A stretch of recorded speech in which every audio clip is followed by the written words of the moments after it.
Happy Memorial Day, Remembrance Day for everybody worldwide, November 11th today. We're very happy to be here presenting ways to make an audit less painful with Identity Governance and GRC. My name is Jackson Shaw with Skye, and I'm joined by some other folks from both Skye and Wrangu, one of our partners in the UK. And with that, let's get this kicked off. So, when I was thinking about this seminar, I was thinking about a blog post. Actually, it evolved into a webinar. But I started to realize, doing some research around identity governance, that we live in this real complex world, and in particular, this complex IT world. Especially over the last 10 years, things seem to have gotten even more complex. We've gone from on-prem to cloud, and including hybrid, obviously. Latest stats seem to show that most companies have over 80 SaaS applications in use, which is obviously a lot more than we would have had 20 years ago, for example. I saw a really interesting stat, which I put on this too when I was thinking again of the blog post. If you think of the four major cloud players, there's over 40,000 unique permissions. And, that really is what got me thinking about this. I mean, how the heck do you govern that many unique permissions, and how do you govern not just this 40,000 unique permissions, but all of the other things that you're also dealing with in your normal life, like an Active Directory or an Azure AD or any of the other systems that are out there. Gartner had a really, really interesting stat, which again just kind of blew me off my chair when I was reading this, is that 99% of cloud security failures will be the customer's fault. Misconfiguration, not deleting somebody, overprivileged people. It's a crazy thing to think of, and you don't really have to look too far. If you read any of the stories that come out, in a lot of cases you do see this being surfaced. And then the other big stat was 75% of security failures result from inadequate management of identities, access, and privileges, which goes back to both the number 1 and number 2 point on the slide. I mean, it's just, to me, incredible stats that just say that identity governance and governance risk and compliance are getting more and more important as time moves on. And this complexity has effects or after effects. I think we've all heard that there are companies out there that have been fined for various lapses in their GRC and their governance risk and compliance, and a lot of it can be attributed, as I mentioned on the last slide, to identity. I won't go through all of these. I'm sure everybody's got their favorite, and has had something like this happen to them. In fact, today someone was asking for my social security number, one of my dentist actually, and I'm like, why?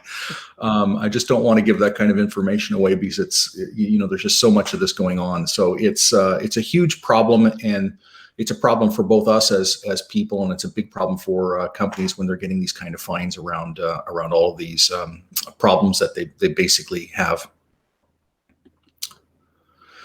So what's the goal of this? We have a two-part. I went from a 400-word blog post to a two-part webinar, and in thinking about it, I talked to both TJ and Phil, who I'll hand this over to shortly.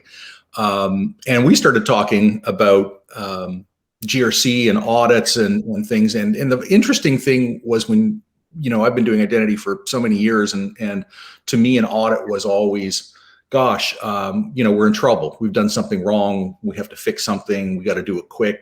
A lot of eyes on us. And just in the discussions that I was having especially with Phil, but with TJ also, really getting a better understanding of who the auditor was and what they were trying to accomplish. And that's really, how the genesis of this two-part webinar. This part, what we're gonna do is more talk than action, so to speak. And part 2 will be more the action part of this. But this first part is basically to give everybody a grounding in a better understanding of the interplay between identity governance, security, IT, risk and compliance, et cetera. Discuss the controls around a lot of these things that we're getting asked to build, whether it's SOX or GDPR or HIPAA. And then what triggers an audit and what's the impact when you fail that. And I know Phil and TJ will talk a little bit also about why do we do audits sometimes for increasing revenue in a company, because there are, in quotes, audits that help you generate more revenue within your company or for your company and your customer, or from your customers. So also, like I said, a very interesting interplay when we started talking about that. And the second part, we're going to talk about how we actually sit down and do the work of mapping identity governance capabilities to a GRC solution, and understand from our perspectives, because we're all ServiceNow folks, how ServiceNow is uniquely suitable to aiding a company's GRC function. So with that, I believe I'm turning this over to you, Phil, right? Yeah, thanks, Jackson. Great intro there. So I'm Phil Swan. I'm one of the managing consultants at Wrangu. I'm also a ServiceNow Dev MVP. I started my career in IT industry just over 21 years ago. I've been working with ServiceNow for around 7 years, went from customer to partner, kind of fell into GRC, getting on for around 5 years ago now, and started working for Wrangu in May 2018. Wrangu are an elite ServiceNow partner focused on delivering integrated risk, security, and privacy solutions on the ServiceNow platform.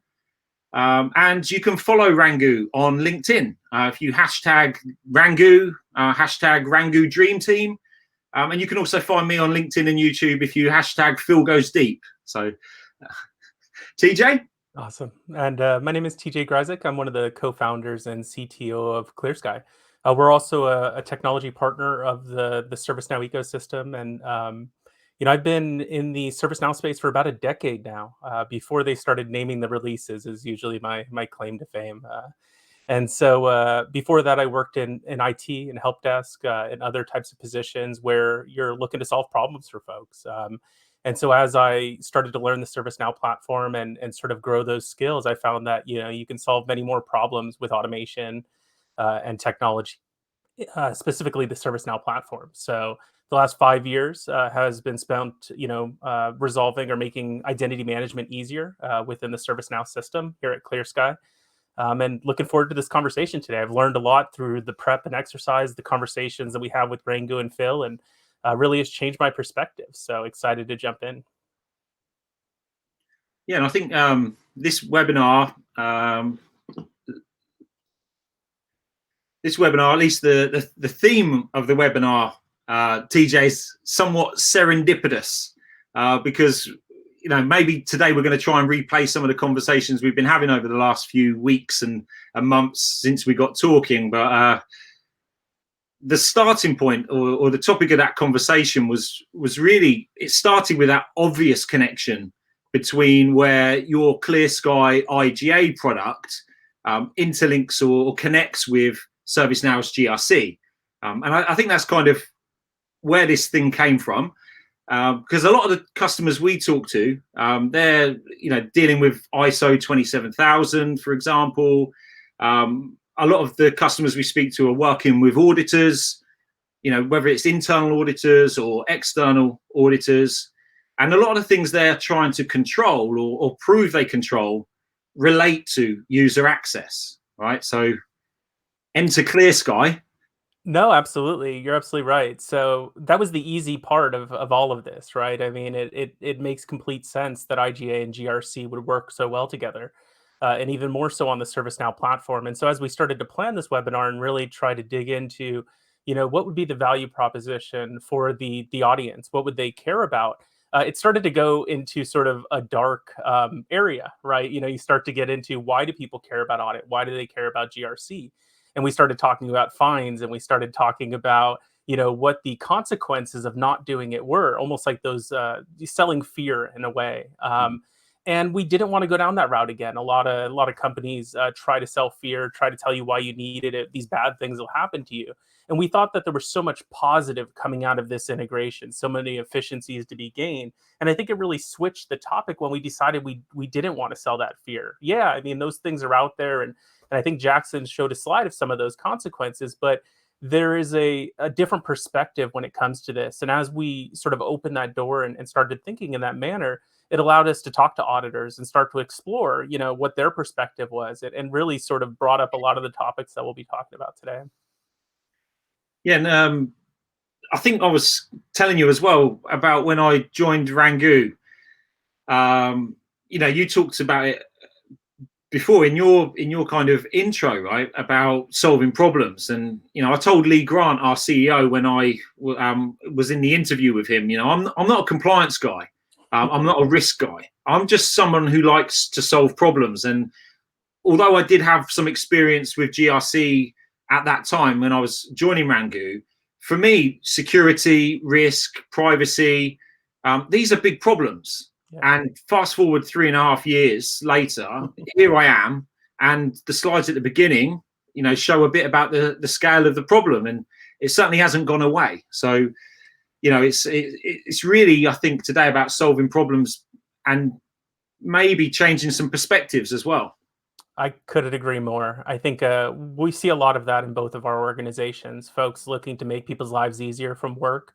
We all need to manage compliance. It's extremely important, but also, with the expansion of, cloud applications and resources and the amount of things that need to be managed, I think it's a huge opportunity to help. And I think we both saw that both in identity and governance. So. Yeah, and maybe a bit of housekeeping as well. If you're watching live, we've got the Q&A. I don't know if it's underneath or to the side. We've got a few people in the background on control. So thanks to everyone who's helped get this set up. Thanks to Jackson for the great intro. And Jackson actually brought us together. So yeah, huge shout to Jackson for that. But we'll be picking up some Q&A at the end. But if anything comes in, maybe it will help steer the conversation, because I know we've got some points to talk to, but it's not really a scripted conversation, right? We just want to kind of share some of the conversation we had leading up to this. So what are audits and how do they unfold? So I think before we try and talk to this slide too much, maybe we try and define, what is an audit? When we say audit, what do we actually mean? So what does an audit mean to you, TJ? No, absolutely. Oftentimes an audit, at least from the identity perspective, is about validating controls, validating and confirming that the controls you have in place are effective. From an identity perspective, you often see that from audits. We all have gotten access reviews in the past. If you're a manager, if you're an application owner, if your system is regulated, has any kind of sensitive material within it, most organizations are doing a 90-day cycle. So once a quarter, they're sending out reviews of different systems and access spreadsheets or reviews that need to be completed. They collect all those responses and then go forward to remediate anything that needs to be remediated and provide evidence to folks on your side from a compliance perspective. Yeah, so an audit is you talked about it before at the start, about this kind of concept of fear, and the fact that the audit is a big scary thing, and I think it can be many different things to different people, right? Auditors are just people. For me, I think of an audit as being an assessment. Somebody wants to see something for some reason. They're going to look at that. They're going to pass judgment on it, and they're going to provide you with some feedback. Now, audit could be internal, right? It could be the internal audit team with an official title. That's what they do. That's all they do. It could be somebody doing an internal audit because they've been asked to do it. It could be the external auditor coming in. Somebody like the regulators. So, I think what we found through that kind of conversation is that people are kind of constantly preparing for this audit. It's not like a one-off thing. No, you're absolutely right. We see it, and we've talked a bit about how identity in certain cases is about 10% around there from an audit perspective for some compliance frameworks, but there's another 90%. So if we're running cycles to do reviews on access on that quarterly basis, other folks in other departments managing other systems are constantly having to prepare for these 90-day cycles. And oftentimes by the time you finish one audit, you're jumping right into the next one and collecting evidence and preparing for that next audit. So it's a continuous process, right? Yeah, and it's time consuming, and all of that effort that goes into just preparing for the audit, all of these findings that are coming out of it just start to kind of pile up. You've got more findings on top of more compliance requirements, because compliance is getting harder as well, right? More regulations are coming out, or regulations are getting tougher. So I think through our original approach to this was really looking at, we know that ServiceNow can solve this problem, right? But we want to try and create that space as well. Yeah. How can we create space so that the customers, the organizations that are doing audits, have time to respond and actually improve within there? So I think you said to me that you think the first audit's the hardest. I did, because you just don't know what to expect, right? You're going to get a bunch of findings, that you're giving it a best effort, but you're going in blind, and it's the first time someone's really evaluating or assessing your implementation, your organization. And so, I usually walk away from those first ones as, or you walk into them with a sense of dread almost. And they seem to get easier over time was what I thought. Do you still agree with that? Or I have a mixed feeling now. We've had some discussions offline, and the idea that it's easier, I think just not knowing doesn't make it easier, right? So I think the uncertainty of that first audit and the I guess dread that comes along with it, it gets easier, and you get more comfortable with it. But I think over time, like you had mentioned, is that the things that you're ending up resolving, the controls that you're putting in place over time do get more specific. They get more detailed. They get more involved, right? And so from a technical perspective, your implementation becomes more complex, but I think that you become more comfortable as you go into them. Yeah, because I think when you first said that, the first one should be, the hardest. And I was like, actually, and you used the term as well. You talked about strength training, right? So I think this is where some of this analogy comes from. But I was saying, the better you are, the harder it gets, right? The better you are, the harder you train. So once you start doing the audits, yes, you know where you are, and you've got that mountain to climb, and you're starting to climb it. But it gets tougher, right? And started to talk about marginal gains, because you've now got less room to actually improve because you're doing so well. But the auditor isn't going to walk away with a clean sheet, right? Say, no, nothing found, perfect. They're going to come in and they have to walk out with some recommendations, some improvements, right? And you want them. It's about feedback. So that kind of concept of strength training, I think, was kind of comparable to elite athletes. Right, so the organization starts becoming so well trained and so, I mean, you said comfortable, but maybe like comfortably uncomfortable. Exactly. No, I think that's a perfect point. I mean, and that was really one of the points that drove this shift in my mindset about auditors, about audit. And I'm just going to switch the slides real quick as we move into that. Is that oftentimes people look at auditors as the enemy, the person who's going to make their day harder. You feel the tension in the room when you find out that an audit's happening, and that people are starting to dig in, and did I forget to turn off the lights, or what is this going to surface? And to your point, you mentioned that every audit's going to have a finding. They should, because if there aren't findings, then you're not getting better. I mean, it's really shift my perspective of the auditor themselves as part of this, as less of a sort of cop or someone who's going to come in and find bad things and you're going to be in trouble, but more of this coach, like you mentioned, this coach that is going to continually improve and make you better. And every time you have an audit, that it just makes you stronger and stronger, to the point where, at some point, you're really confident going into these, right? Sort of the direction and movement, and they've really become an assistive, power in that. Yeah, and maybe start to look forward to them, right? I think this slide that we've got here, this topic of the viewing the auditor as an MVP was where our kind of epiphany came from. When we were talking about this, we thought the session that we do was going to be something not completely different, but our track of talking about making audits less painful, it really came down to how we view the auditor. And you said there about being a coach. I referred to it as, if you're into golf, hopefully you're better at it than I am. But it's about looking for your blind spots. It's about asking for feedback, getting feedback. Because if you're trying to improve your golf swing, you can't see your swing yourself. You need that other perspective. You need somebody to come in, look at what's going wrong, and give you some recommendations to improve. And you'll probably feel great after that.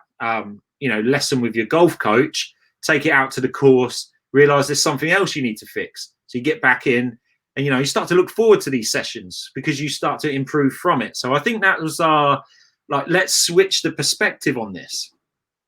Absolutely. Absolutely. Talked about embracing them as well, right? When the auditor comes, don't hug the auditor, I think is, but embrace them, embrace the process maybe. Absolutely. And once we had that shift, it really opened up the conversation quite a bit, right, to this next topic, which I think is the idea that, I think often people think of an audit as pass or fail.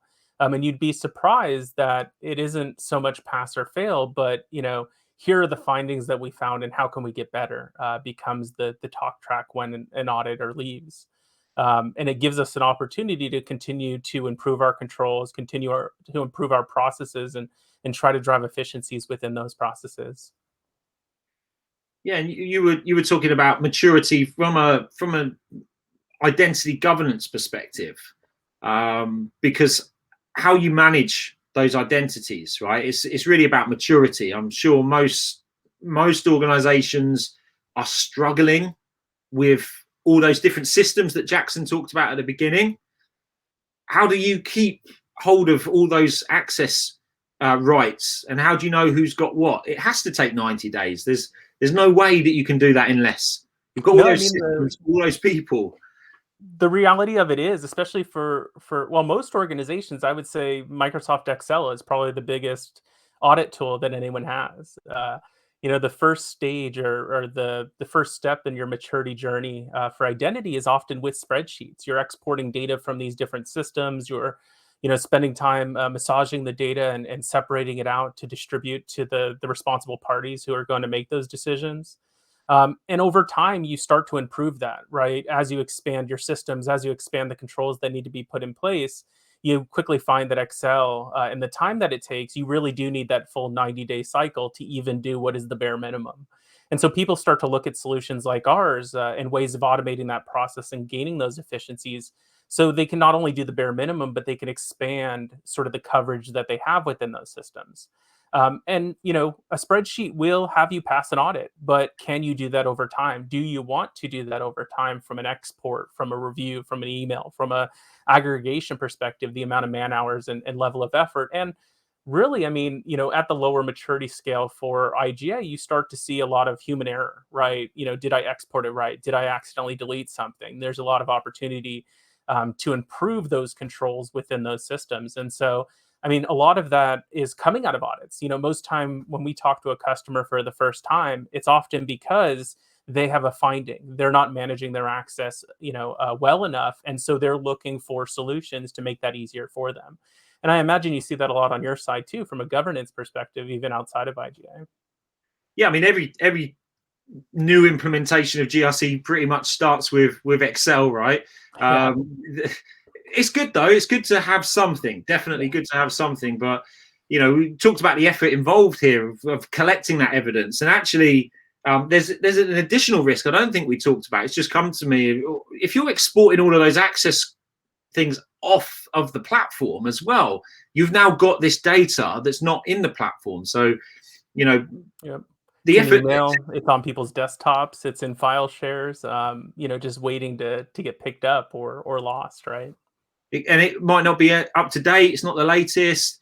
When we look at the controls that we see in a standard, I'll say a standard GRC implementation, if there is such a thing, ISO 27000 seems to be one of the real core elements that applies to so many different organizations. But 12% of those controls are focused on user access. So of something like 114 controls in ISO, 8.9, stop me if anyone can get me on the Q&A if I'm if I'm quoting that wrong, right? Access control contains like 14 controls specifically for user access. But when we talked about this part of it, we realized that if you solve that, well, you might be solving 12% of your control framework, or at least within ISO. But if you start to solve your user access, you actually find that the knock-on effect is kind of exponential in some ways, because you solve your user access, you actually start to solve all of these other controls as well, because now you know that people don't have access to the things they shouldn't have access to. Absolutely. Yeah, 100%. But to the point on this slide, right, there's no pass or fail with an audit. It's about improvements. It's about looking for feedback, and there's no pass or fail. It's actually something that we want to get, so we get those findings and we can start to take positive action to remediate and improve over time. And it's a constant evolution. 100%. Absolutely. And a spreadsheet works perfectly fine, like we said, but there's better ways also. And it doesn't scale very well, so it's fine for now. But if you're struggling, it's only going to get harder, I think. Absolutely. So, is an audit an opportunity or a risk, TJ? What would you say? I mean, I think it's always going to be an opportunity, right? We talked about and really whittled down what an audit means to the business, and it really came down to trust, I believe, right? You have the opportunity here, or the risk to either gain or lose the trust that you have with your partners, with your customers, with the public, related to your business when it comes to an audit, right? You should have the controls in place. You should be doing these things to protect the data that you've been trusted with. And the audit is just to reinforce that. So if you're continually improving, if you are, going back and going from that spreadsheet into like an Access database, into ServiceNow as an instance or something like that, you're continually improving. And it really shows, I think, to all of those folks that it's important to you, that their data is important to you, and that these controls and protecting that is important. And the opportunity here to demonstrate, as a business, to demonstrate to your customers that you are taking your data seriously by means of things like access controls. They are going to trust you because they're going to feel like, okay, you take your stuff seriously. I will let you have some of my personal information. And, Jackson mentioned his social security number. That's the first thing I ask a company. If I go in and they say, "What's your date of birth?" Why do you need to know? I'm thinking, what are you going to do with that information? Where are you going to put it? And if you don't need it, you shouldn't ask for it. But ultimately, it's trust, right? So you end up trusting the organization to have your data, and that organization can trust their controls because they've got it all in hand. Right, and they know that nobody's going to be accessing that shouldn't. As part of a process that doesn't really isn't required. So the audit for the business is, I would say, massive opportunity, but there's more of a risk to not having an audit, because then you don't know. If you don't have that auditor come in and check on things, you don't have that extra perspective to tell you what you might be doing. And I mentioned blind spots earlier. But you could be increasing your value as a business, right? By showing, it might be an acquisition. It might be some sort of due diligence, or maybe to get a new contract, you need to get your certifications in place. They want to see your latest audit report. So if you're not doing those things, it's going to take a lot of time to do your first audit and to keep on top of that. And if you're not doing it, then, that I think presents greater risk than just getting on with it and start doing the audits. Yeah. Yeah, and I think something that you mentioned in previous conversation was that just because you have a finding on an audit doesn't always mean something negative. You know, we live in a world where everybody's going to get breached eventually, whether it's a small breach, a large breach. You see it every day with the largest companies in the world. And oftentimes we just expect that our data is going to be breached, but we often trust the companies that respond well to those types of activities, or maybe not a breach, but a finding. You know, maybe they're not doing things best, but be able to look internally and say, yes, we need to improve, and this is our plan to improve. And I think even though you have those findings, you could still have an opportunity there to reinforce the trust that, hey, these things are going to happen. They happen to everybody, but this is how we've managed it. This is how we've reached out. This is how we've, looked to move forward and get better every time. And trust and transparency, right? This is why it's important to be transparent, because if you're doing your audits, yeah, things aren't perfect, but look, we're in control. And it's not just about whether a control failed, it's about what you do about that control failing. How did you respond? If you have a data breach, how did you respond? Did you inform your data subjects, right? Did you say to the people whose data you've just lost, did you notify them in time? Did you do everything you could do to protect their data? And did you take responsibility for it? And audits help with that transparency. And I think a lot of the fines that you see, especially related to something like GDPR, if you've got the breach, that's one thing.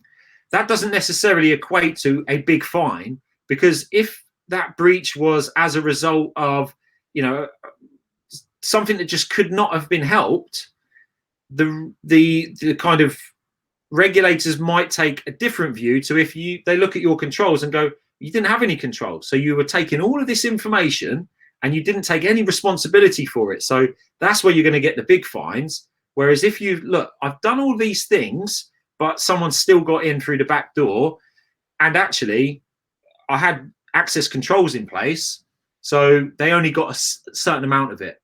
I've separated my payment data from my personal data. No, I think that's a really good point. And to our earlier conversation about this fear of audits and the fear of the auditor, coming back to it, you only have to fear the auditor if you're lying to them, if you're misrepresenting your controls, if you're misrepresenting your evidence within this process, right? You're not doing your company a service, right? Because you're no longer going to get better by sort of sweeping things under the rug. And if you are caught sweeping things under the rug and not being transparent, it's okay if you don't have a control in place, and it may be looked frowned upon, but it's not going to be as bad as if you pretended you had a control in place. Yeah. And as they pulled that evidence back that you didn't, right? And so it's extremely important that an auditor there is to ensure and improve your stance, your security, your protection of that data, et cetera.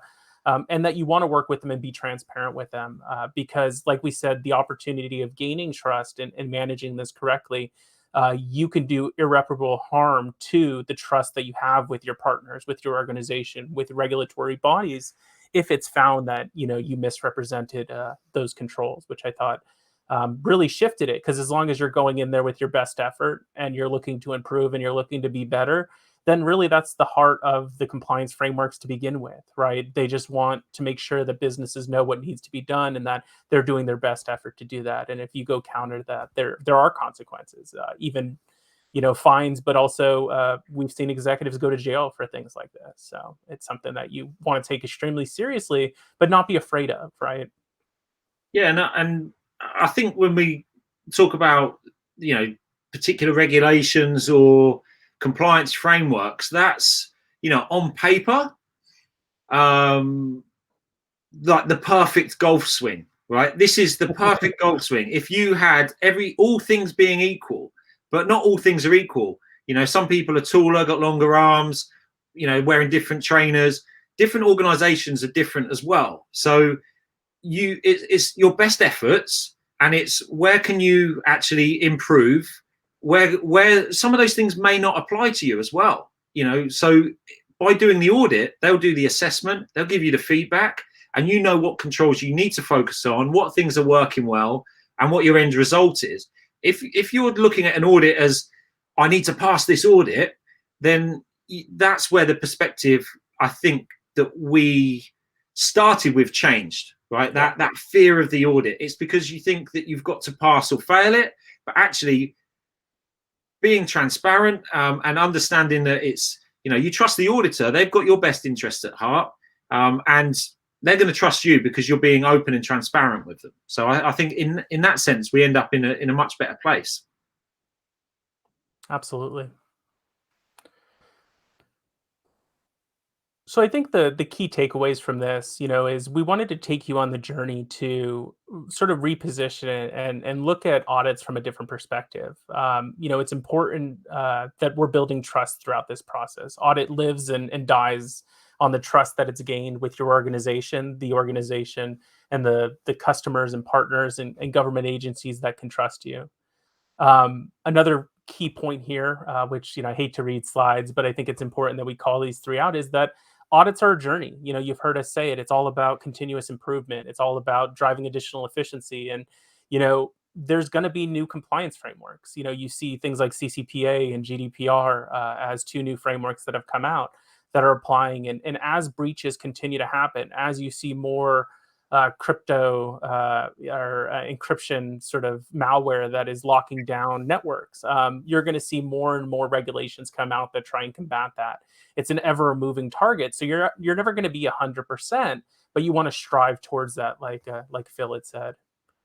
And really all of this is a setup really to, look forward and during our next part 2 session for this is about to show you the process and interact with the solution that we have from a ServiceNow GRC perspective and a ClearSky IGA so that we can go through sort of a mock audit. You'll be able to see, what you can see from a dashboard, how that evidence gets collected, how the, review process is initiated and how all of that could be automated. And some of this may be relevant in that you're doing these things today and you struggle with them. You may find that we're solving challenges there, but really digging into the technology to solve these. And others, you may have different technology today to solve these same problems. So excited to show you that as part 2. I'm really looking forward to that next session as well. We really want to see like ClearSky, IGA with the user access controls in there, and how easy that is to connect it into GRC and really demonstrate, this stuff is not as difficult as it might seem, and definitely start that journey. Start with some basic maturity and let's see what the future outlook looks like. Absolutely.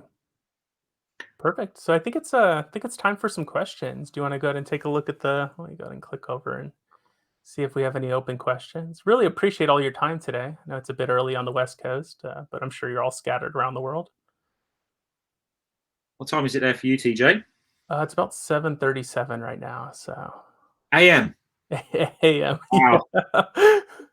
No worries at all. I'm an early bird, so this is actually pretty easy for me. Well, my day's nearly up, but it's great to be here. One question that came up, in terms of the solutions we're talking about, do they only work on ServiceNow?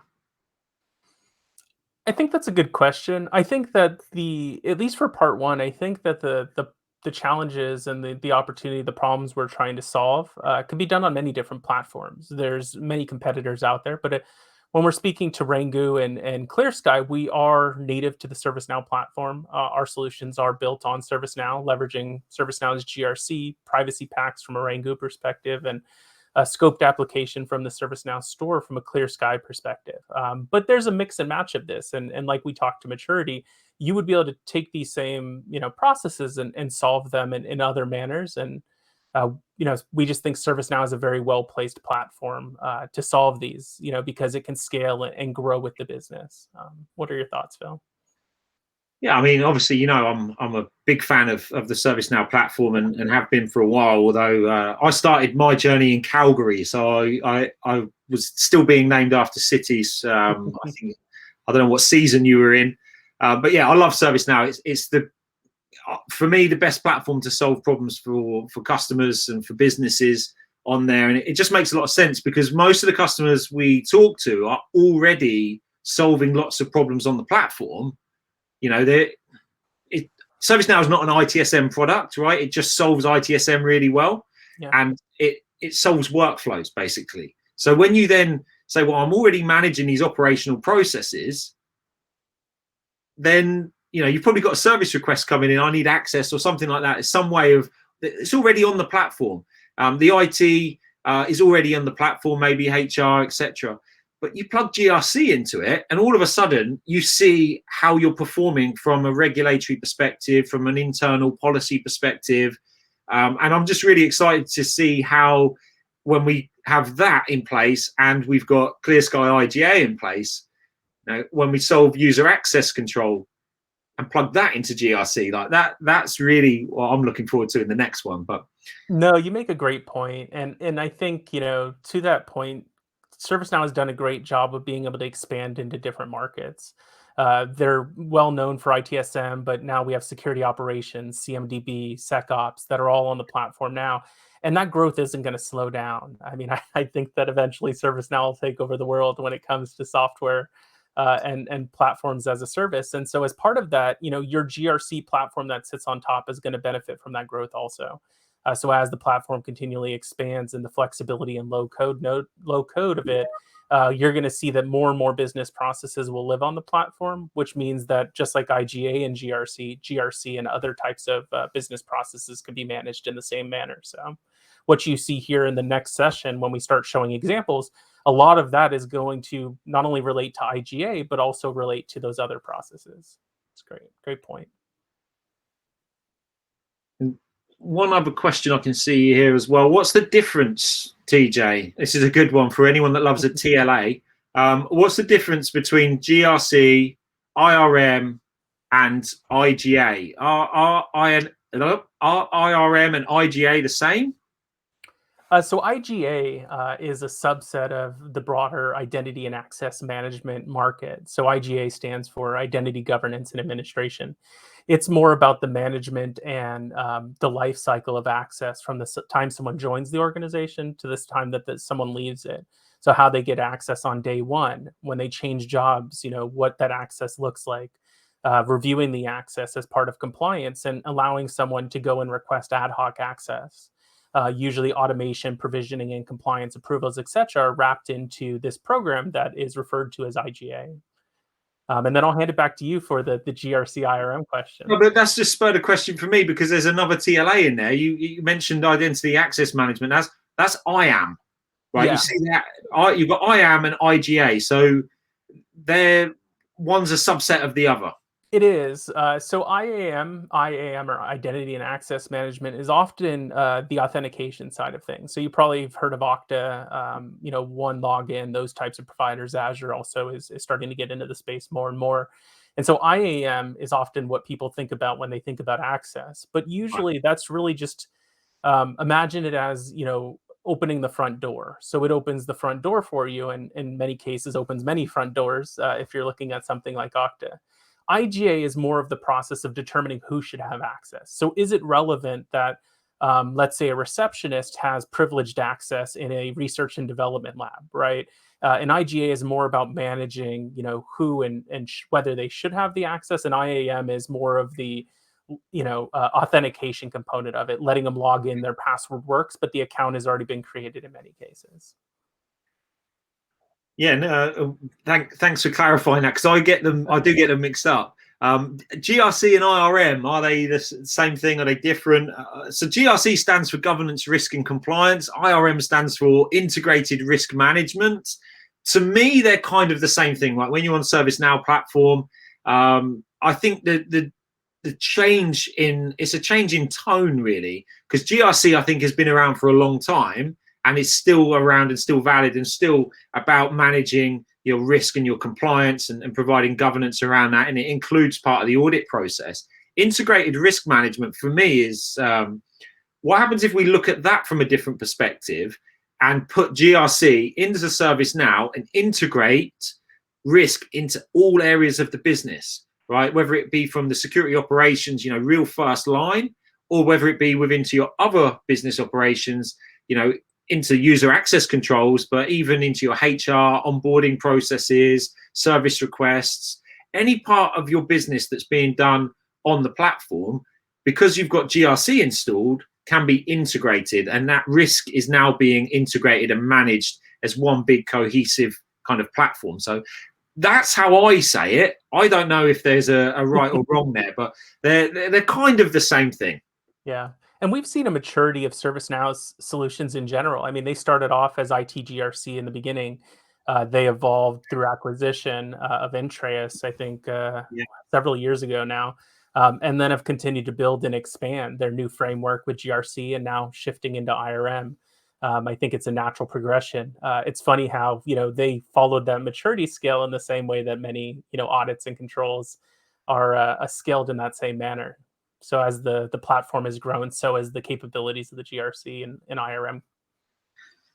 Yeah, absolutely. And it just keeps getting better, to be honest. Like I said, I've been around in that space for getting on for 5 years, not quite 5 years, but yeah. And before that, I was aware of IT/GRC, and since the scoped apps came out, it's just got better and better, and I think it will continue to do so. So.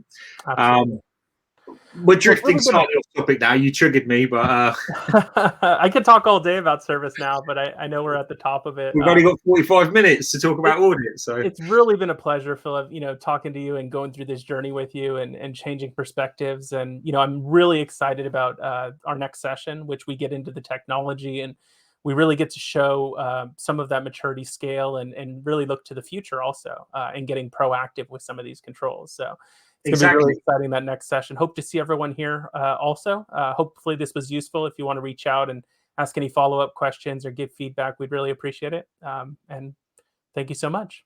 Yep, thank you.